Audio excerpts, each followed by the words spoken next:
안녕하세요, 뉴스반장입니다. 정당사 신기록을 볼 수 있네요. 그러니까 민경욱 후보가 세 번째 부활했습니다. 네. 야, 예수님도 한 번밖에 부활을 못 하셨는데 세 번을 공천을 탈락했다가 다시 부활했다가 탈락했다가 다시 부활했다가 어제 막판에 경선 대상이었던 민현주 후보가 다시 최종적으로 올라가나 싶었는데 결국은 다시 민경욱 의원에게 마감 직전에 황교안 대표가 이렇게 할 수 있는 거죠. 그 외에 누구도 이렇게 할 수 없습니다. 세 번 부활했다.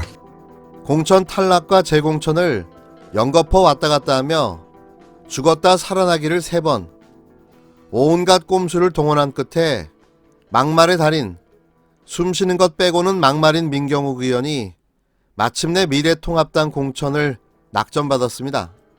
이렇게 갖은 꼼수와 편법을 동원해가며 민 의원을 살려낸 이유가 그가 친한계 중 진성 친한계 인사로 분류되기 때문인데요. 당이 위기에 있을 때마다 그의 거침없는 막말은 언제나 초점을 흐리고 막말만 부각시키며 언론과 국민들의 십자포화를 보기 좋게 자신의 뻔뻔함과 몰상식으로 선방해 왔던 탓이었습니다. 이런 불타는 살신성인이 있으니 황교안은 그를 꼭 살려야만 했던 거죠.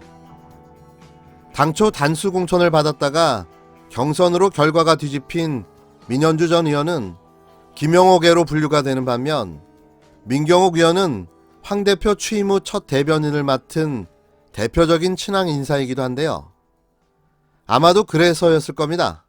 하지만 공천이 됐다고 국회의원이 다 되는 건 또 아니죠. 이제 진검승부가 남아있는데요. 그런데 말입니다. 이런 걸레를 물고 사는 분을 또 국회에서 봐야 되는 겁니까? 제발 현명한 선택을 해주시기 바랍니다. 이런 분을 또 보는 것 자체가 스트레스고 공해라고 생각합니다. 그나저나 통합당에는 친박도 반박도 친이도 없다던 황 대표가 정작 친황 인사를 끝끝내 살려내며 당을 장악해 나가고 있는 건데요. 떨어지는 당 지지율, 이낙연 전 총리와의 종로 선거전 열세, 뭐라든 계속되는 헛발질, 안타깝지만 이제는 인정해야 합니다. 깜냥이 안 되는 정도가 아니라 감도 없다는 걸 말입니다. 미래통합당 공천관리위원회가 인천 연수울 경선에서 승리한 민경욱 의원의 공천을 취소해달라고 25일 요청했지만 당 지도부가 이를 받아들이지 않았습니다. 통합당은 이날 황교안 대표 주재로 긴급 최고위원회를 열어 공관위의 민현주 의원 공천 취소 요청을 기각했는데요. 공관위는 민 의원이 자신의 총선 홍보물에 허위 사실을 포함했다는 인천시 선거관리위원회의 판단을 근거로 공천 취소를 요청했습니다. 최고위는 그러나 공관위 결정 내용에 대해 법률적으로 그렇게 심각한 사안이 아니라고 판단했다고 이진복 총괄 선거대책본부장이 기자들에게 전했는데요. 이로써 전날 발표된 경선에서 민 의원에게 무릎을 꿇은 민 전 의원은 이날 오후 공관위의 발표로 극적으로 재기하는 듯 했지만 약 4시간 만에 고배를 마시게 됐는데요.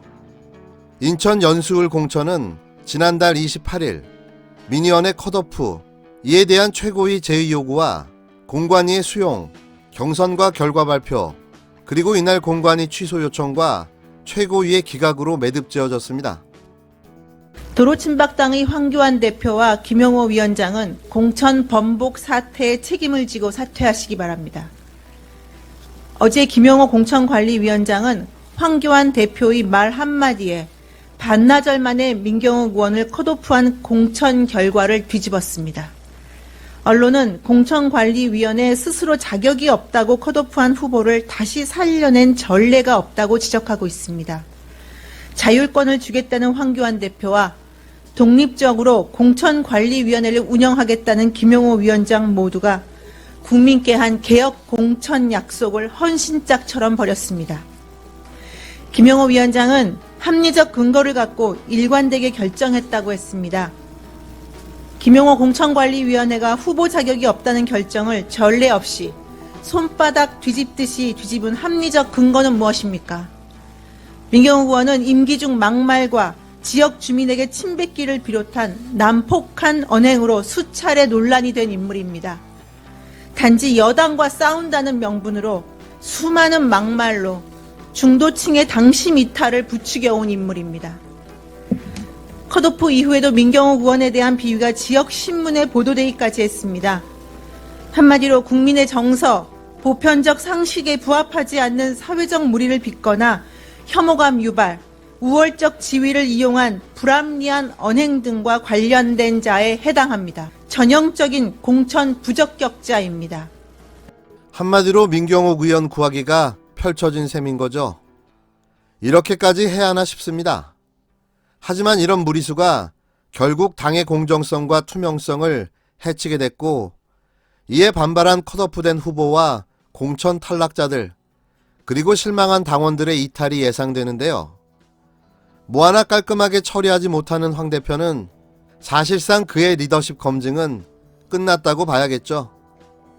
아마도 총선 이후 총선 대패로 인해 정계 은퇴 수순을 밟을 걸로 보여지는데요.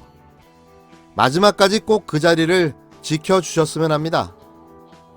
당신이 있어서 얼마나 행복한지 모르겠습니다. 리얼미터 여론조사에서 정의당 지지율이 2년 만에 최저치를 기록했습니다. 정의당 지지율은 노회찬 전 의원 별세 직후인 18년 8월 14.3%로 최고치를 기록했다가 점차 떨어져 이번 조사에서 3.7%를 기록했습니다. 정의당 지지율이 급락하고 있습니다. 총선이 다가오자 마음이 급해진 정의당은 또 좌충수를 두기 시작했는데요. 이젠 아예 대놓고 보수표 구걸에 나선 겁니다. 4.15 총선에 출마하는 정의당 청년 후보들이 지난해 조국 전 법무부 장관 임명 강행 당시 정의당이 찬성한 데 대해 깊이 반성한다고 말했는데요. 이제는 정의롭지 못한 정의당을 넘어 정의가 뭔지 모르는 정당이 되어버린 듯합니다. 이미 지난 1월 1일 SBS가 실시한 여론조사에서 조국 전 장관에 대한 검찰 수사가 검찰 개혁을 막으려는 정치 개입이라는 답변이 55.2%, 정당한 수사라는 답변이 38.4%였는데요. 수치로만 봐도 국민 대부분이 정당성 없는 수사라고 보고 있다는 겁니다. 그런데 정의당이 조국 찬성에 대해 반성한다고 드립을 날린 건데요. 미래통합당과 보수 세력들에게 표를 구걸하고 나선 거죠. 어떻게든 떨어지는 지지율을 만회해 보겠다는 건데, 하지만 이런 무리수가 설득력이 있을까요? 오히려 이런 입장에 반발하는 정의당 지지자 상당수가 더 이탈하지 않을까 싶은데 말입니다.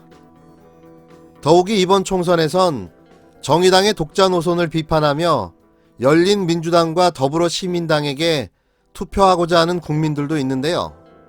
교섭단체의 욕심에서 나온 독자 노선의 선택, 그리고 몇 표 더 얻어보겠다고 조국 파리에 나선 정의당, 이제는 마침표를 찍어야 될 듯합니다.